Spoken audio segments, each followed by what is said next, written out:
कौन कहता है कि धान की खेती में पैसे नहीं हैं। ये ढंग से और सही तरीके से और सही बीज की चुनाव करके लगाया जाए तो पैसे ही पैसे हैं। मैं अपने किसान भरावां नूं ਇਹ ਕੁਛ ਕਹਿਣਾ ਚਾਹੁੰਦਾ ਵਾਂ ਵੀ ਆਪ ਖਰਪਤਵਾਰ ਦੀ ਕਬਾੜੇ ਦੀ ਕਿਸੇ ਤਰ੍ਹਾਂ ਦੀ ਕੋਈ ਦਿੱਕਤ ਨਹੀਂ ਹੈਗੀ ਇਸ ਬੀਜ 'ਚ।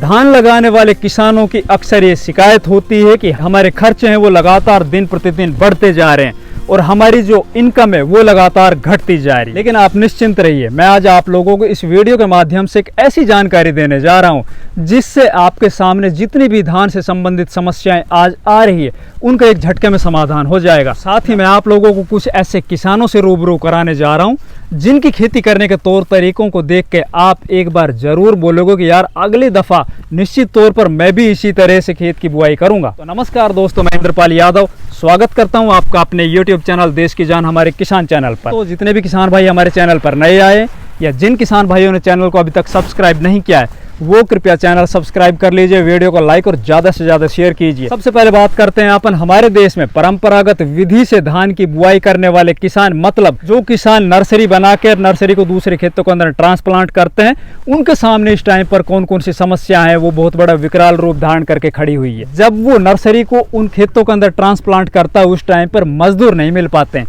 अगर मजदूर मिल भी पाते हैं तो वो बहुत महंगे दामों पर मिलते हैं, मतलब हमारा लेबर कॉस्ट है वो बढ़ रहा है साल दर साल। इसके अलावा हमारी जमीन का जो वाटर लेवल है वो लगातार साल दर साल नीचे जा रहा है। बिजली कभी आती है कभी नहीं आती है, या फिर डीजल है उनके जो रेट है वो लगातार आसमान को छूते जा रहे हैं। जब अपन धान की बुआई के लिए खेत को तैयार करते हैं, पानी भर देते हैं, तो उसके अंदर हम अपने ट्रैक्टर को जब चलाते हैं उस टाइम पर ट्रैक्टर के अंदर टूट फूट होती है, अलग से कुछ एक्स्ट्रा खर्च हो जाते हैं, उसके मेंटेनेंस खर्चे वो बढ़ जाते हैं। मतलब परंपरागत तरीके से लगाई हुई धान फसल के अंदर एक नहीं अनेकों समस्याएं किसानों के सामने इस टाइम पर आ रही है। इन सभी परेशानियों को देखते हुए किसान सीधी बिजाई की तरफ गए, मतलब DSR विधि से वो बिजाई करने लगे। सरकार है वो भी DSR विधि को प्रमोट करने लगी। हरियाणा के अंदर अगर आप DSR विधि से धान की बुआई करते हो तो आपको 4,000 रुपए पर एकड़ के हिसाब से सब्सिडी मिलेगी। वहीं पर पंजाब के अंदर अगर आप 1 एकड़ जमीन में सीधी बिजाई से धान की बुआई करते हो तो आपको 1,500 रुपए पर एकड़ के हिसाब से सब्सिडी मिलेगी।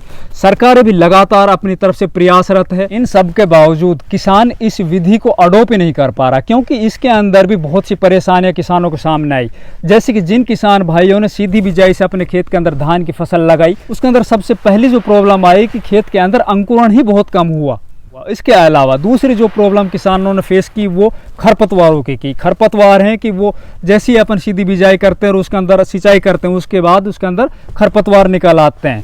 खरपतवार अगर निकल भी आए तो उसके अंदर एक नहीं दो नहीं तीन बार खरपतवारनाशी का प्रयोग करना पड़ता है। अगर हम खरपतवारनाशी का प्रयोग करेंगे तो एक तो खर्च बढ़ जाएगा, वहीं पे दूसरा हमारी फसल के अंदर खरपतवारनाशी से एक बार फसल हमारी पीली पड़ती है और उससे हमारा उत्पादन भी कहीं ना कहीं प्रभावित होता है। इस साथ ही अलग अलग खरपतवारनाशी का प्रयोग करना पड़ता था। कभी अपन सकरी पत्ती का खरपतवारनाशी प्रयोग करते हैं, कभी हम चौड़ी पत्ती का करते हैं। लेकिन किसान भाइयों आप निश्चिंत रहिए, मैं आज आप लोगों को इन सभी समस्याओं से मुक्ति दिलाने जा रहा हूं। मैं आप लोगों को दिखाऊंगा एक नई तकनीक से बना हुआ धान का बीज जिसको अपन ने खेत के अंदर लगाया और उस खेत का भी क्या परफॉर्मेंस चल रहा है, जिस बीज को लगाने के बाद DSR पद्धति आसानी नहीं बहुत ही कामयाब भी हो गई। मैं बात कर रहा हूँ फुल पेज टेक्नोलॉजी से बना सवाना कंपनी का धान के बीज के बारे में। आप लोग देख पा रहे होंगे सवाना कंपनी का ये बीज लगा हुआ है जो कि फुल पेज टेक्नोलॉजी से इस बीज को बनाया गया है। DSR विधि से इसकी बुआई की गई है। जब अपन DSR विधि से बुआई कर रहे होते हैं उस टाइम पर किसानों की सबसे बड़ी शिकायत होती है कि बीज है बहुत कम अंकुरण होते हैं, लेकिन चयनित बीज होने के कारण देता है ये बेहतर अंकुरण। साथ ही जब बीज बाहर निकलेंगे तो वो इतने स्वस्थ और ताकतवर होंगे कि आगे जाकर उन पर बीमारियां भी कुछ नहीं कर पाएंगे। ये जो बीज है दोस्तों हर्बिसाइड टॉलरेंट है। देखिए जब भी आप अपने खेतों के अंदर हर्बिसाइड यूज करते हो तो आप देख रहे होते हो कि आपकी फसल एक बार पीली पड़ जाती है, उस पर झटका लग जाता है। लेकिन इस बीज को अगर आप अपने खेतों के अंदर लगाते हो तो कंपनी देती है एक ऐसा खरपतवारनाशी इसके साथ जिसको आप अपने खेतों के अंदर स्प्रे करोगे, आपकी फसल के अंदर बिल्कुल कोई फर्क नहीं पड़ेगा, आपकी फसल बिल्कुल लस ग्रीन रहेगी। और साथ ही एक और विशेषता, जब आप परंपरागत विधि से अपने खेतों के अंदर धान की बुआई करते हो तो पर्यावरण में भी उसका कार्बन इमिशन है ना बहुत ज्यादा होता है। इस विधि से अगर आप अपने खेतों के अंदर धान की बुआई करोगे तो कार्बन इमिशन है ना वो परंपरागत विधि की अपेक्षा बहुत कम होगा। अभी मैं आप लोगों को उस किसान से भी रूबरू कराऊंगा जिस किसान ने अपने खेत के अंदर इस बीज को लगा रखा है। वो किसान कितना अभी तक संतुष्ट है इस बीज से।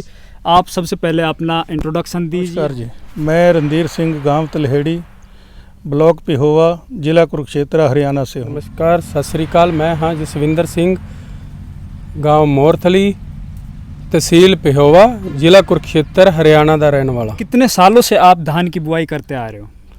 मैं पिछले 1990 से खेती कर रहा हूँ, जब से हम धान की खेती कर रहे हैं। जी, आप पहले किस विधि से बुआई करते आ रहे थे और अभी आपने ये जो विधि या फिर ये जो बीज आपने अपने खेत के अंदर लगाया है, उसका कारण बताइए हमारे किसान भाइयों, क्योंकि अक्सर धान के किसान है ना, वो बहुत परेशान है। एक तो बढ़ती हुई महंगाई से, ये सभी आप बताइए, क्योंकि आप भी पहले से इस तरह की बुआई करते आ रहे थे परंपरागत विधि से, तो आपने वो छोड़ के और आप फिर ये DSR विधि, और DSR में भी आपने फुल पेज टेक्नोलॉजी अपनाई, तो उसके बारे में आप थोड़ा संक्षिप्त से बताइए किसानों को, ताकि किसानों का भला हो सके। हम जीरी की खेती 90 से मैं करता आ रहा हूँ जी, और जीरी की जो TPR विधि है उससे धान को उगाते थे। 2014 से मैंने DSR विधि अपनाई। DSR जब करते थे उसमें एक तो समस्या आती थी जर्मिनेशन की।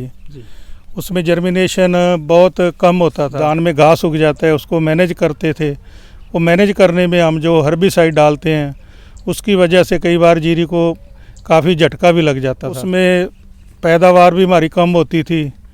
और उसके बाद कंपनी ने हमें नई तकनीक दी, फुल पेज सवाना 134, ये बीज मैंने इसमें DSR किया है। और इसमें मतलब जो TPR विधि से हम लगाते थे उसमें कम से कम खर्चा आधा है, पानी का खर्चा भी कम से कम 30% इसमें बचत है, खाद की भी बचत है, ईल्ड उससे TPR से इसमें अधिक आती है। जो कि हम पिछले साल भी कंपनी ने ट्रायल लगवाए और कंपनी ने हमें बीज और हर्बिसाइड दवा साथ में किट दी। बीज ट्रीटेड होने की वजह से उसमें जर्मिनेशन बहुत अच्छा, एक एक दाना उसमें उगा। मैं सभी किसानों से आग्रह करता हूँ वो भी फुल पेज वैरायटी अगले साल अपने अपने खेत में ज़रूर लगाएं।